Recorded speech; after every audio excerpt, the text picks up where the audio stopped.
नमस्कार मित्रांनो, मैत्रिणींनो नमस्कार. आपली भारताची ट्रम्पने गोची करून ठेवलेली होती, कारण त्याने भारतावर प्रचंड प्रमाणामध्ये 50% टॅरिफ लावलं की आमच्याकडे इम्पोर्ट तुम्हाला करायचं असेल, एक्सपोर्ट करायचं असेल तर तुम्हाला 50% एक्स्ट्रा कस्टम्स ड्युटी द्यायला लागेल. ओके, त्याच्यामुळे भारत हादरला आहे, मार्केट पण हादरलं आहे. पण भारताच्या लोकांनी म्हणजे व्यापाऱ्यांनी नवीन आपली स्थळं एक्सपोर्ट हब्स शोधून काढलेले आहेत आणि त्याच्यामुळे आपलं व्हिएतनामला एक्सपोर्ट 100%ने वाढलेलं आहे.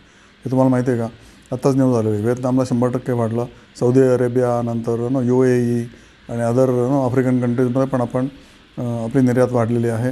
समुद्रातले जे काय म्हणतात मासे किंवा तत्सम झिंगे मासे वगैरे जे प्रोडक्ट्स असतात ते अमेरिकेला मेनली जायचे, ते पण आता जवळजवळ 15% एक्सपोर्ट वाढली दुसऱ्या देशांमध्ये. ओके, अमेरिका नाही तर काय फरक नाही पडत आपल्याला. Okay, there are other countries which need Indian manufactured goods. टेक्स्टाईलचे पण वाढलेले आहे. आपली निर्यात 1.23% वाढले, पण वाढलेली आहे. ओके, सो गोईंग फॉरवर्ड फक्त जेम्स ज्वेलरी हा तिसरा एक भाग होता, त्याची मात्र अजून आकडे कळलेले नाहीत. मेकॅनिकल आणि इलेक्ट्रिकल इक्विपमेंट म्हणजे इंजिनिअरिंग गुड्स याची पण निर्यात आपली वाढलेली आहे.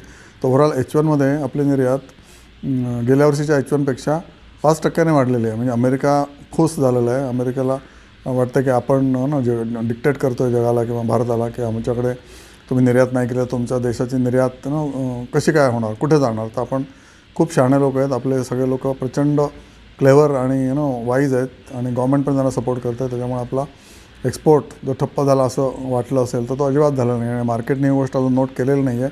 मार्केट ट्रम्प करत बसलेलं आहे भारतीय मार्केट. पण त्याच्यातनं बाहेर पडायची तर वेळ आलेली आहे. बँका तर त्यातनं बाहेर पडलेल्याच आहेत. तुम्ही बघितलं असेल आता बँका सगळ्या जवळजवळ 20% वरती गेलेल्या आहेत. पब्लिक सेक्टर बँका तर जास्तच वरती गेलेल्या आहेत. राईट, कॅनरा बँक 97-98 का 100ला तर तो ऑलरेडी 140ला पोहोचलेला आहे. 40% वरती गेलेला आहे. स्टेट बँक ₹150 वाढला आहे गेल्या एका महिन्यामध्ये.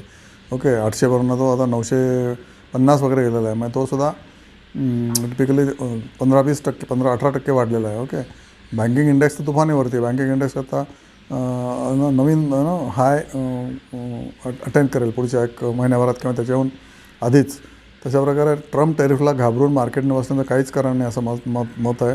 जे सटोरी आहेत म्हणजे जे ब्रोकर्स आहेत किंवा जे लोक मार्केटमध्ये पैसे लावतात, स्पेशली FII किंवा DIने तर काही प्रॉब्लेम नाही. DIला मजबूत पैसे मिळत आहेत.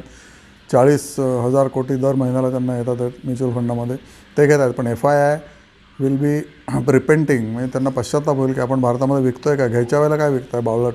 FII सारखे बावळट माणूस म्हणजे काय म्हणायचं, हे सगळे IIM ग्रॅज्युएट्स किंवा ऑल दिस सुपर ड्युपर फायनान्शियल एक्सपर्ट म्हणतात, फंड मॅनेजर्स, त्यांना काही अक्कल नाही असं माझं म्हणणं आहे. Bharat is the destination. Okay, बघा.